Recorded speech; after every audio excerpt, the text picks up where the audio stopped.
The China and Africa podcast is brought to you in partnership with the Africa-China Reporting Project at Wits University in Johannesburg. The ACRP promotes balanced, considered reporting on Africa-China relations through innovative training programs held throughout the year. More information at africachinareporting.co.za.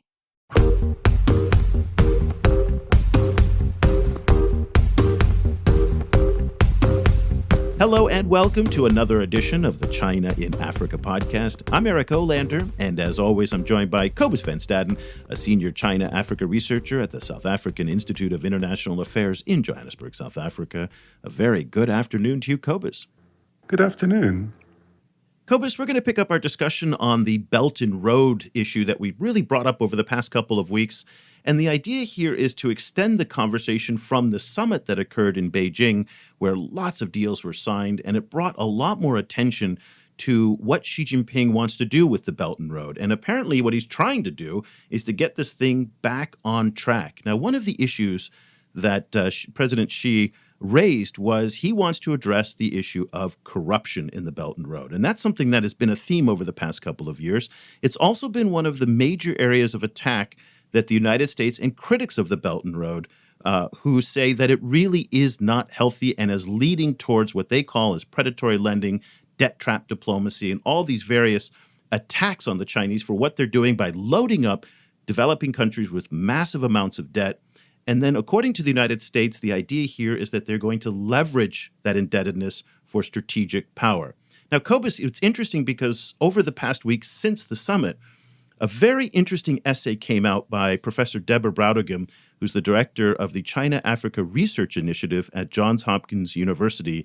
And she basically came out flat out and said, China is not the world's loan shark. That was the name of the article.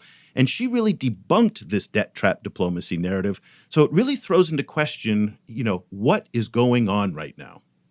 Yeah, so you on the one hand you have this narrative that China is using debt in a strategic way to essentially control small countries, and then critics like Deborah Brautigam and us, you have pointed out that actually no, that's not what's happening, and that the examples of for example state assets being seized because of bad debt is there's actually very few of those examples available to us. But then the next question becomes: so what is it then? Are we saying that the BRI is completely A-OK, that there's no problems with debt, or if there are problems with debt, what are those problems exactly? So it feels like there's a kind of an additional conversation that needs to take place after refuting the debt trap narrative. It's interesting you bring up the concept of conversations because it really does sound like there are very, very different conversations going on between African leaders and their Chinese counterparts, between African leaders and their constituents, and between the rest of the world, particularly the United States, the IMF, and European countries, all on this issue of debt. Now, just to give you a little flavor of the intensity with which the United States is bringing to this issue, there was an interview that CNN did with Rear Admiral Heidi Berg, who's the director of intelligence in the U.S. Africa Command. And we're going to play a little bit of sound for you because I think it just gives you a taste of how intense and persistent the United States is in raising the question of the combination of debt, of Chinese aggressiveness, and the issue of sovereignty. Let's take a listen. Seeing the investment, the level of investment, the level of influence that China has been able to achieve, there's been raising awareness of the predatory lending practices that are in place, the debt burdens that can undermine sovereignty. So the United States makes a very, very strong case that it is debt trap diplomacy. That is the nature of what the Belt and Road is and underlying what China's agenda is in the developing world. We want to give you a different perspective, though, on this. And it's really great, an opportunity for us to be able to find voices from a new generation of policy, analysts and thinkers. And so we found this great essay called China's Debt Diplomacy is a Misnomer. Call it Crony Diplomacy. And it was written by Mark Akpaninyie, who is formerly of the Center for Strategic and International Studies. He recently just left there to take on an exciting new job, which unfortunately I can't tell you about now, but we'll be able to tell you about it in a few weeks. But when he was at CSIS, He was following Chinese geopolitical and economic engagement throughout Eurasia, and specifically on the Belt and Road. He's also a member of the National Committee on U.S.-China Relations and spent a few years back in China where he was teaching English and was a lecturer at Baoshan University in Yunnan province. So has some experience working in the think tank circle in Washington, also in Beijing. And one little very fun fact here, he's also a certified IRS tax preparer. So if you're an American, Mark is your guy to help you out with your taxes. A very good morning to you from Washington, Mark. We're thrilled to have you on the show. Well, it's an honor to be here with you today and to be on the show. I've listened to you all for quite some time, so I'm happy to speak on this topic. Well, it's fantastic to have you, in part because one of the things that we've been trying to do on the show is to find a new generation of policy analysts who give a different take. And that's why I thought your essay on Forget Debt Diplomacy, Call It Crony Diplomacy, which was really your, the case that you make. So why don't we kind of just, before we get too deep into it, give us a very brief overview of the message you were trying to convey in this essay and why you think maybe that the United States leadership has it wrong in their assessment of what the Belt and Road is and what the Chinese are doing in places like Africa. Of course. So I'm coming from the background of being exposed to a narrative that the U.S. has relied on to characterize Chinese engagement abroad. And essentially, that narrative is China's investment being used to bankrupt recipient nations or partner nations with unsustainable debt and then demanding steep concessions as part of the debt relief. And so it's viewing Chinese investment or unsustainable investment as a geopolitical, geostrategic tool. I'm coming from the angle that this is a caricature of what is actually happening on the ground and that is placing malintentions on a wide array of activities that I don't believe is constructive to characterize as debt diplomacy. I call it crony diplomacy for the reasons that I believe Chinese investment or its strategy is motivated by profit-seeking behavior and economic considerations, and that can lead to a combination of toxic or bad practices that result in the uneven development that you see where you have some BRI products really being successful and adding to the economic development of countries, and you see some dud projects that don't really accomplish what they set out to accomplish. So let's break it down. When when we talk about debt trap diplomacy, generally we talk about the centrally controlled, centrally orchestrated use of debt to essentially entrap poor countries, and then once they can't pay their loans, then China gains some kind of leverage over them.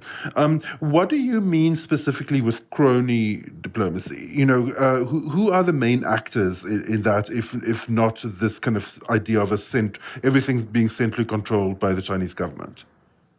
That's a fascinating question. I would caveat my response that I always find it interesting when people talk about China as a threat, and they speak about BRI being something that we have to pay attention to. They always talk about China being a very tightly controlled, centralized force to be reckoned with. And then when they talk about concerns that BRI is failing and that it's not living up to its promise, they talk about China not being able to coordinate among the many actors. And so I think there is a history of people employing narratives that sort of suit their interests at the time. Where I'm coming from is I define the key actors as state-owned enterprises. So big state-owned firms, big contractors that pretty much are the implementers of Xi Jinping's vision abroad.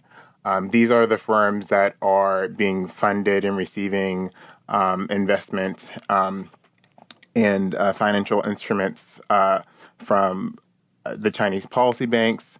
They're the ones that are and have been abroad in sub-Saharan Africa and Asia, and they're the ones that are sort of interpreting Belt and Road on the ground. So when I talk about crony diplomacy and who's sort of employing it, I'm specifically mentioning these large state-owned enterprises that are exploiting and taking advantage of China's going out or going global policy 2.0, which I define as China's Belt and Road Initiative. You really did not mince words in your essay. I mean, let me just give people a little flavor of what you wrote. You said there's little evidence that actually suggests that Beijing coordinates a unified strategy to lure the developing world into unsustainable debt. Now, that phrase right there really goes at the heart of the U.S. allegation against the Chinese. The U.S. really make this to be a political and strategic initiative from the Chinese, and you're attacking that right there. What you said is, instead of a state-led strategy, Chinese firms, motivated by profit and abetted by a toxic combination of bureaucratic disorganization, incompetence, and negligence at the state level, have exploited poor nations which are dependent on cheap and sometimes bad loans. Explain that. So in the U.S., when we talk about debt diplomacy, we utilize some of the same core examples. And so a lot of times Sri Lanka's Habantota port is employed as evidence to showcase China's bad investments and the concerns that it's luring countries into debt traps. But the evidence shows that besides Hambantota Sri Lanka port, there's very few examples displaying and demonstrating a case where China has seized assets abroad. There's not very few examples. Deborah Browdegum and others and us, there are no other examples as far as we know.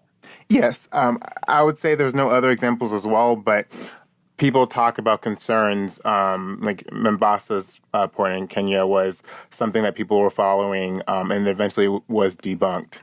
So I have not seen any other examples other than Sri Lanka's Hambantota port. And what I also see is that BRI is a vision.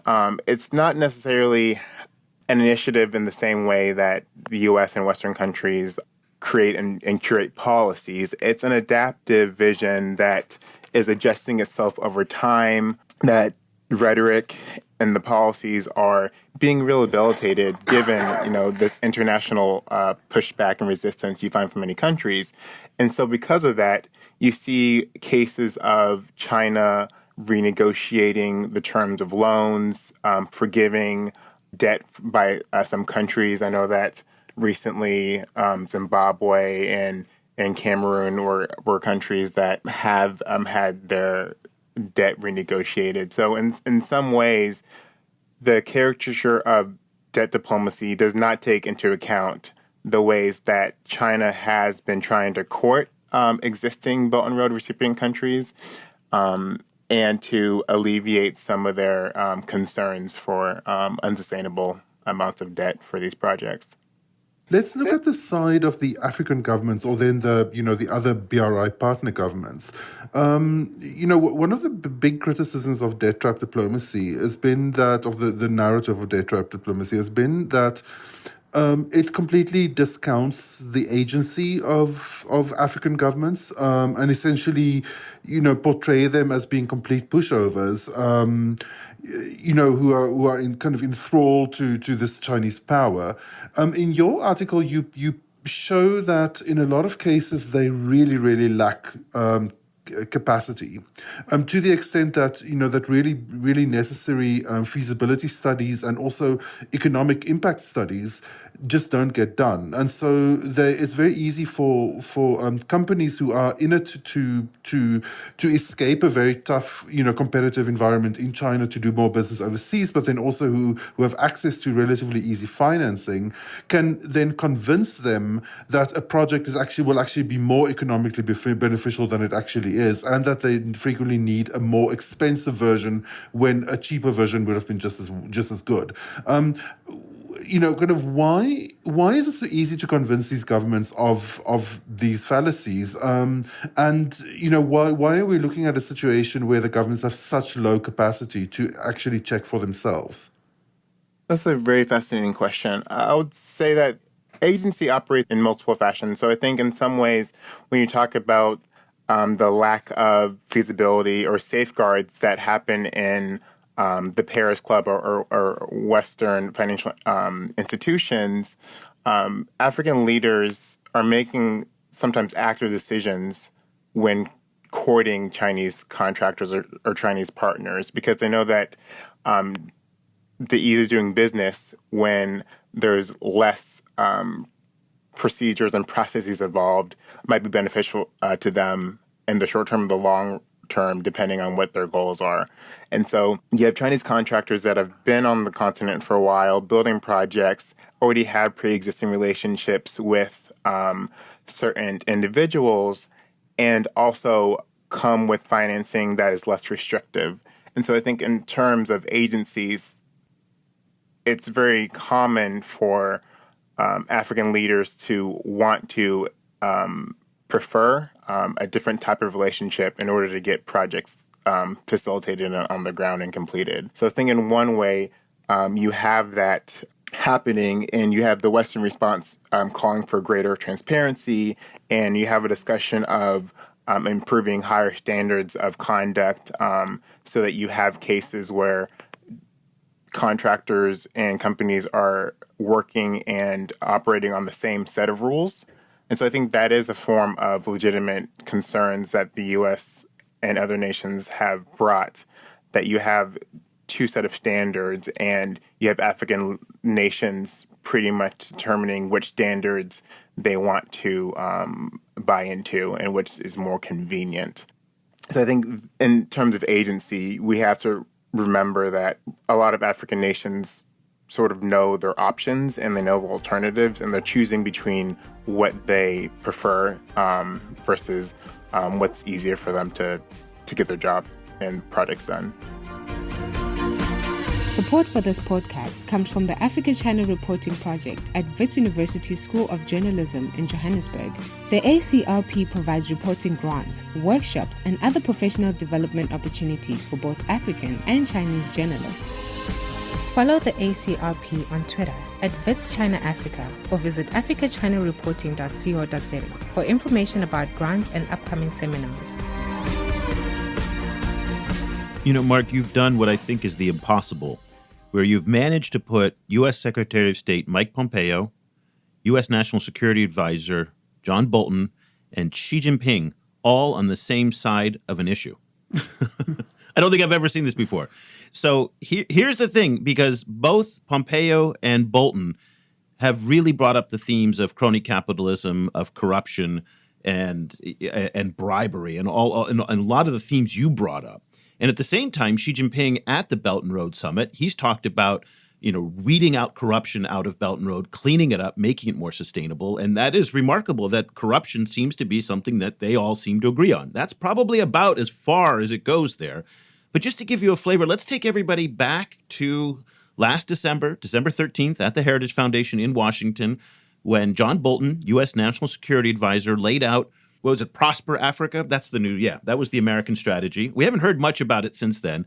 But here is a quote from him, then a little bit of sound that gives you, a little flavor, again, of what the United States' point of view is on this. And again, he touches on this question of bribery and corruption. China uses bribes, opaque agreements, and the strategic use of debt to hold states in Africa captive to Beijing's wishes and demands. Its investment ventures are riddled with corruption and do not meet the same environmental or ethical standards as U.S. developmental programs. So, Mark, are you basically aligning with the Trump administration on this by highlighting the corruption, or is the point that you're trying to make somehow different than what they're saying? I would say that I'm trying to make a different point. I do acknowledge that there is legitimate criticism for what Bolton is calling out, that there is corruption. There are cases, in many cases, of bribery. I mean, that's not something that's new with the Belt and Road Initiative. That's something that Chinese contractors and firms who have had history working with partners abroad have been facing for decades. But I think we have to remember where this started from. And so this started from international pushback and resistance to the Belt and Road since its conception in 2013.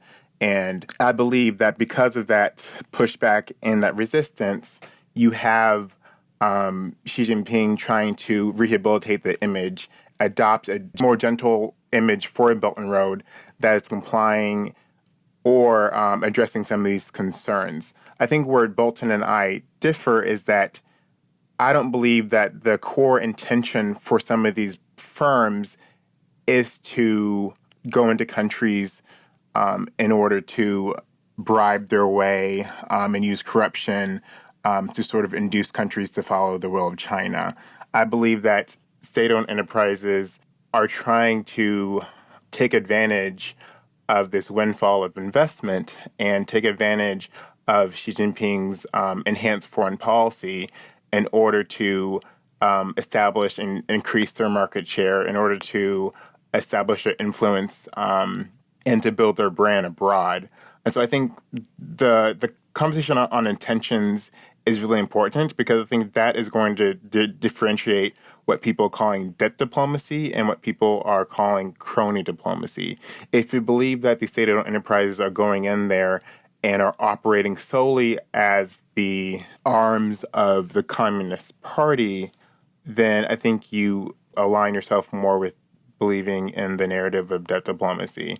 If you believe that it's more nuanced and that it's possible to acknowledge some of the successes and failures that some of these contractors have had, and you raise concerns with the presence, but realize that it's not just all good or all bad, I think then you get into the crony diplomacy.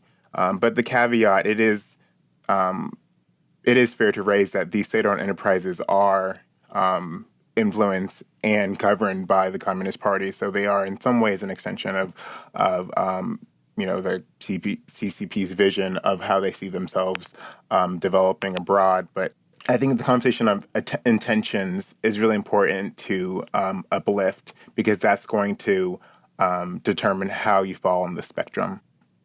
If I get your point correctly, you're essentially saying that that there's a difference of order here. So rather than, if the debt trap narrative is that the Chinese government is using these companies to essentially entrap poor nations for strategic reasons. You're making the point that these companies are acting independently in a kind of competitive marketplace where they are facing a lot of competition from other similar companies, and so they're trying to take advantage of this moment where there's a lot of Belt and Road funding available, and just simply trying to maximize their own position rather than acting as a tool for the Chinese government. Am I getting that correct? Mm-hmm. That's along the lines of where I'm coming from.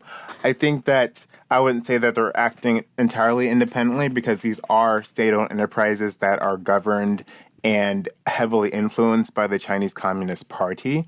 And so in some ways, they are an extension of the Chinese government, an extension of of China's vision abroad and how it wants to, rehabilitate its image. But I want to sort of revisit the conversation that we had earlier about agency. I do think that many countries and many leaders, they understand the choices that they're making. And because of that, they understand the consequences of these choices. And so they're able to understand that when they're accepting investment and a partnership with some of these contractors and these state-owned enterprises, they understand what that fully entails. And they're willing to accept that risk for whatever that project might be, whether it be a bridge or a road or an energy project. But I do think that because of this international pushback and resistance by Western countries and also some recipient countries, there is this rehabilitation going on, and Belt and Road is adopting a more gentle image in order to ease and alleviate some of the concerns that's been brought up. But essentially, I do think that these companies are trying to seize on the going global strategy that existed before Belt and Road. They're still trying to make a claim, increase their exposure abroad, and really learn how to operate abroad. And they're doing so knowing that there are going to be some successes and some failures. So I don't think they're going in there fully in order to carry out the will of the Communist Party. I think it's more nuanced than what you see discussed in the U.S. So if your article was to have been translated in Chinese and published in the Chinese press here, which there's no way in God's green earth that would ever happen, but let's just say it is, let me try and channel some of the outrage and some of the response that I think you would generate. You don't present much in the way of evidence. These are your assertions. This is, again, I'm trying to channel what Chinese reaction would be here, okay? You are accusing Chinese companies of corruption and of crony capitalism, when in fact there is a long history of Shell in Nigeria, of France-Afrique in Gabon, and all over in the French, and Arriva in Niger, and the American companies like Walmart in places like Mexico. That is the nature of global capitalism in many respects, and especially on infrastructure projects. Name me an infrastructure project in a major, particularly in a developing country, but even in places like New York and London, that didn't have corruption involved in it. Payoffs, deals. It's just the nature of what these things happen. And articles like yours, again, I'm channeling here, so please kind of take this in a grain of salt. The Chinese have built 3,116 projects in the developing world. What have the U.S. and what has the European Union done comparatively on infrastructure? Nothing over 50 years. This is really a point that people hear. They get really pissed off when they hear this type of criticism, because they say, we are out there doing it. Yes, there may be corruption. Yes, there may be problems. But all you guys do sitting in Washington at your think tanks is criticize, criticize, criticize, and we're on the front lines actually building ports, roads, hospitals, airports, bridges, and all those different things that for 50 to 60 years, all of the aid and development programs that the World Bank talked about doing in Africa, but never conveniently actually got around doing, despite the fact that they paid $1 trillion or whatever vast amounts of money into it. That is the outrage that you hear from young people here when they read criticism like what you've written. I'd be very interested to kind of get your take, and I'm not sure if you've ever had a chance to get response from Chinese stakeholders on your article, but how would you respond to that type of real frustration that they get when they hear things like what you've written? Mm-hmm. No, I think it's very valid that to say that China is not the only country that is facing these allegations and has firms and companies that are operating in a way that doesn't always uphold the highest standards. I would say that the difference between what China is doing and what some U.S. companies have been alleged to do is that when Chinese companies are going abroad, these are state-owned enterprises that are governed and that are influenced by the Chinese government. When Walmart is going abroad, or Shell, or you name it, is operating in Nigeria or the DRC, they're not representing the interests or the will of the U.S. government. These are private entities that, when they break laws and regulations, especially locally, there are ramifications legally and other forms of redress within the U.S., but also in that local environment. Chinese state-owned enterprises are an extension of the government. And so when they are engaging in fraudulent activity or being implicated in bribes or other less than positive deals, that is very much related to the Communist Party. So I think that's one big distinction, is that when you have firms that are operating as an extension of the government and when you have firms that aren't, that's a key point.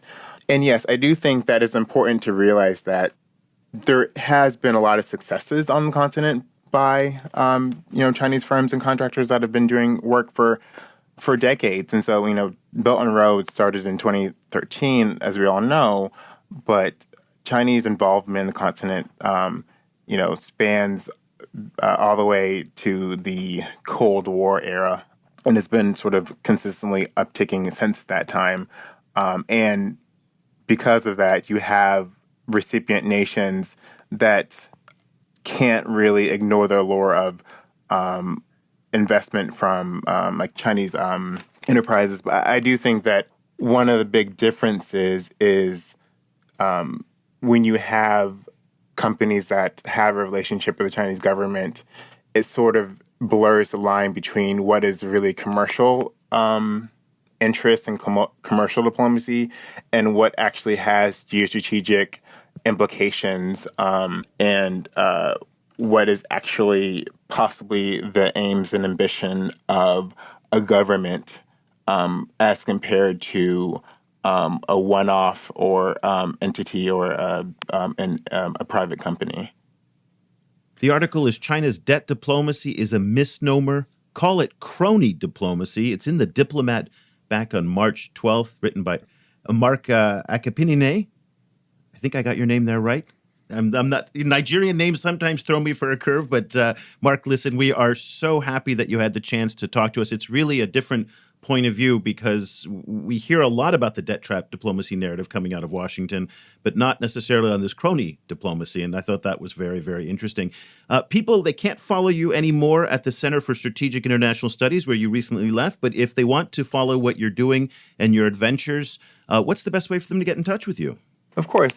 So they can follow me in my LinkedIn, or I meant to say my Twitter, my Twitter account, which is the THE, then Ubong, UBONG. So the Ubong is my Twitter handle. They also could go to my LinkedIn. It's all public as well.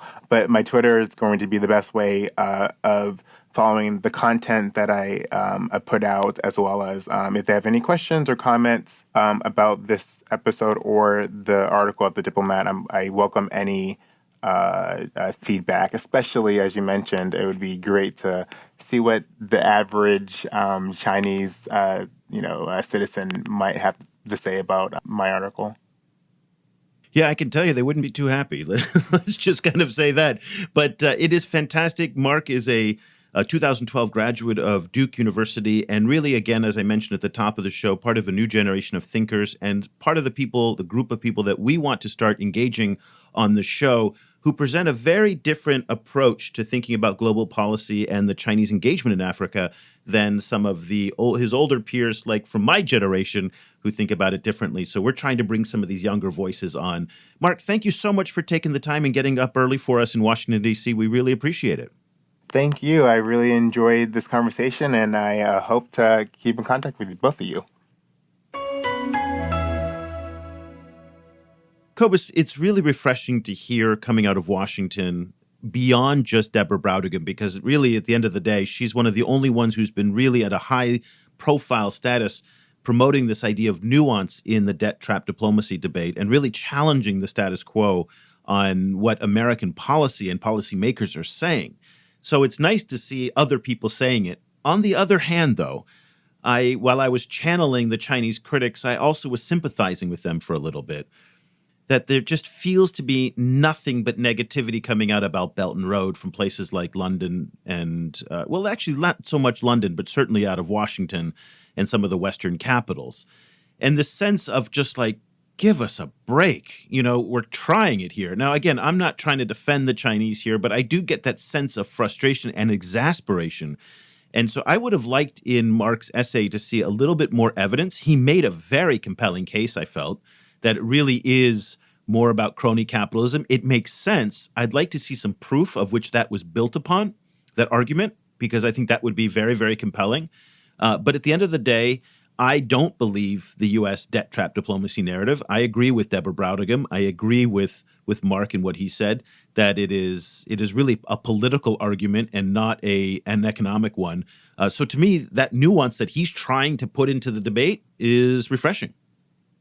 I agree. I mean, for me, in reading him, I thought that I think a lot of these debt trap narratives, they make a very basic mistake that you always have in dealing with China, is assuming that just because China looks like everything is being centrally controlled, everything is actually being centrally controlled. That there is, that to underestimate the complexity of the number of Chinese actors involved, and to overestimate how much control the Communist Party has. I think, it just intuitively makes more sense for me that this actually is how it works. That said, it then raises a whole bunch of really depressing questions when you're looking at developing world governments, because if they are being kind of strong-armed into debt by China, then that's one problem. But the current problem seems a lot more pernicious, in the sense that they both seem to lack the capacity to actually make sure that the projects they're paying for are actually going to work.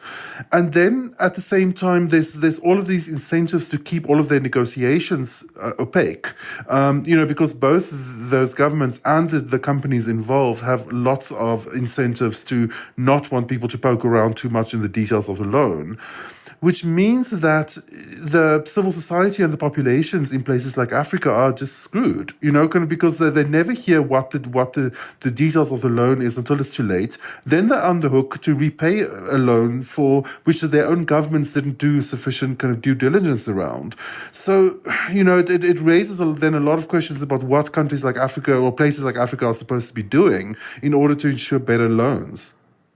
And it also take into account that a lot of African leaders have very, very short-term political agendas at play here. So people like Macky Sall in Senegal, certainly Joseph Kabila, the former president of the Democratic Republic of Congo, saw the opportunity to use Chinese infrastructure building as a way to win presidential elections. So they're not thinking about the debt 10, 20, 30 years down the road. They're thinking about, what do I need to do to get an upper hand against my rivals in the next cycle or now? And I think that also plays into it. Let's also not kind of dismiss the role of African corruption. So we've talked about Chinese corruption in the Belt and Road, but African corruption also plays a role here. So all of that together, as Mark pointed out, creates a very, very toxic mix. We didn't, unfortunately, have time to get to his recommendations, because he didn't just complain. He actually did point out some recommendations. And not surprisingly, what he said was, he believes there should be, more transparency. And that's what you said, sunshine cleans everything. So he did talk about how, economically risky projects, need to have that transparency in order to be able to make them more feasible, and also to evaluate whether or not they are worth the risk. So that is it for this discussion on Belt and Road. We're going to kind of take a break from it after a while. We're doing 2 or 3 shows trying to give you guys some different perspectives on this, because so much of the narrative coming out of the international press, for the most part, is, I think, very one-sided on this. And again, it's not necessarily partisan, but it is, for us, what we're trying to do is show you that there are very, very different ways to interpret what Belt and Road is and the implications for it around the world. So that'll do it for this edition of the China in Africa podcast. Copus and I will be back again next week with another edition. Until then, thank you so much for listening. The discussion continues online. Head over to facebook.com/China Africa Project to share your thoughts on today's show. The guys are also on Twitter, where you can find Quobus at Stadinsky or Eric at eOlander. And be sure to sign up for the weekly China in Africa email newsletter by going to www.ChinaAfricaProject.com.